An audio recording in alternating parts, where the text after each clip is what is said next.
تو بہتر یہی ہے پروفیسر صاحب خود عدالت جائیں اور ان سب چیزوں کو فیس کریں۔ ہاں، آپ عدالت میں یہ کہہ دیجئے گا کہ میں اس قانون کو ٹھیک طریقے سے نہیں جانتا تھا، میں یہاں پر ایک غیر ملکی ہوں، تو مجھے معافی دے دی جائے اور میں آئندہ سے ایسا کچھ بھی نہیں کروں گا۔ میں نے کہا ٹھیک ہے، چنانچہ میں ڈرتا ڈرتا چلا گیا۔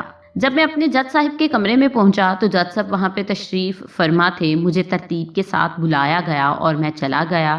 اب بالکل ایسے لگ رہا تھا کہ جیسے میرے بدن میں روح ہی نہیں ہے اور میں خوف زدہ ہوں۔ میں عدالت کے کٹہرے میں کھڑا ہو گیا۔ عدالت نے مجھ سے پوچھا آپ کا چلان ہوا تھا اور آپ کو یہ حکم کیا گیا تھا کہ یہ 12 آنے کا ڈاک خانے میں جمع کروا دیں، آپ نے کیوں نہیں کروائے؟ میں نے کہا جی مجھ سے غلطی ہو گئی، مجھے کروانے چاہیے تھے لیکن میں۔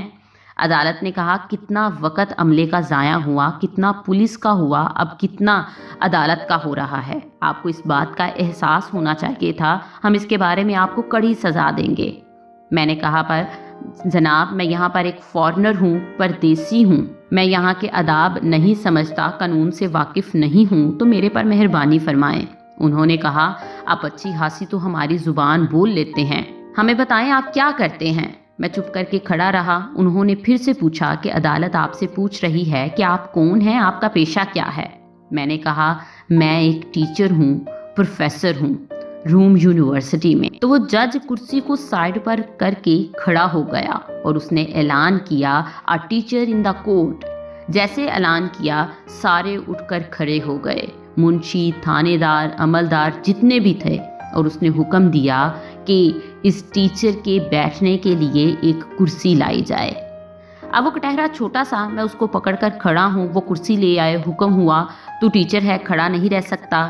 میں کرسی پر بیٹھ گیا تو جج نے کہا اے معزز استاد، اے دنیا کو علم عطا کرنے والے استاد، اے محترم ترین انسان، اے محترم انسانیت، آپ نے ہی ہم کو عدالت کا اور عدل کا حکم دیا ہے، آپ ہی نے ہم کو یہ علم پڑھایا ہے، آپ ہی کی بدولت ہم اس جگہ پر پہنچے ہیں، اس لیے آپ کے فرمان کے مطابق مجبور ہیں، عدالت نے جو ضابطہ قائم کیا ہے اس کے تحت آپ کو چیک کریں گے، باوجود اس کے کہ ہمیں اس بات کی شرمندگی ہے اور ہم بے حد افسردہ ہیں کہ ہم ایک استاد کو جس سے محترم اور کوئی نہیں، ہم اپنی عدالت میں ٹرائل کر رہے ہیں۔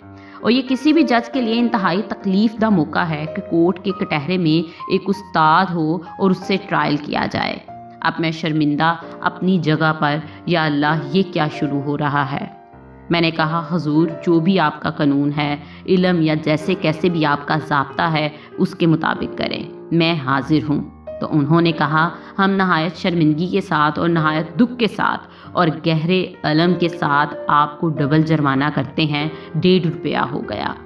اب جب میں اٹھ کے اس کرسی میں سے، اس کٹہرے میں سے نکل کر شرمندہ باہر نکلنے کی کوششیں کر رہا تھا تو وہ جج اور اس کا عملہ اور اس کے منشی وہ سارے جناب میرے پیچھے پیچھے چلتے آ رہے تھے اور کہہ رہے تھے "A teacher in the court"۔ میں کہوں میری جان چھوڑ دیں، یہ باہر نکل کر میرے ساتھ کیا کریں گے؟ آگے تک میری موٹر تک مجھے چھوڑ کے آئے، جب تک میں وہاں سے گاڑی سٹارٹ کر کے نہیں نکل گیا وہ عملہ وہاں پر ایسے ہی کھڑا رہا۔ اب جب میں لوٹ کر گھر آیا تو میں سمجھا یا اللہ میں تو بڑا معزز آدمی ہوں، اور محلے والوں کو بھی آ کر بتایا کہ میں ایسے گیا تھا اور وہاں پر یہ ہوا۔ وہ بھی جناب اور میری جو لینڈ لیڈی تھی وہ بھی بڑی خوشی کے ساتھ محلے میں چوڑی ہو کے گھوم رہی تھی کہ دیکھو ہمارا یہ ٹیچر گیا اور کورٹ نے کتنی عزت دی، اس کی عزت افزائی ہوئی۔ تو میں یہ سمجھا کہ اس کے ساتھ ساتھ میری تنخواہ میں بھی اضافہ ہوگا۔ میں نے اپنے ریکٹر سے پوچھا تو اس نے کہا نہیں، تنخواہ یہاں پروفیسر کی اتنی ہی ہے جتنی تمہارے پاکستان میں ہے، وہ کوئی مالی طور پر اتنے بڑے نہیں ہیں لیکن عزت کے اعتبار سے بہت بڑے ہیں، رتبہ ان کا بہت زیادہ ہے، اور کوئی شخص یہاں کوئی بیوروکریٹ ہو یا کوئی جج ہو، آپ نے دیکھ ہی لیا، یہاں کا تاجر ہو، یہاں کا فیوڈل لارڈ ہو، وہ استاد کے رتبے کے پیچھے اسی طرح چلتا ہے جیسے روم کے دنوں میں غلام اپنے آقا کے پیچھے چلتے تھے۔ مالی طور پر وہ بھی بیچارے ہیں، یہی ان کا کمال ہے کہ مالی طور پر کمتر ہیں لیکن رتبے کے اعتبار سے بہت اونچے ہیں۔ جیسے سقراط جو تھا وہ اپنے کھنڈروں میں اور فورم میں کھڑا ہو کے ننگے پاؤں بات کرتا تھا، لیکن اس کا احترام تھا، وہ کوئی امیر آدمی نہیں تھا۔ میرا باس کہا کرتا تھا "You have changed your profession for a handful silver"۔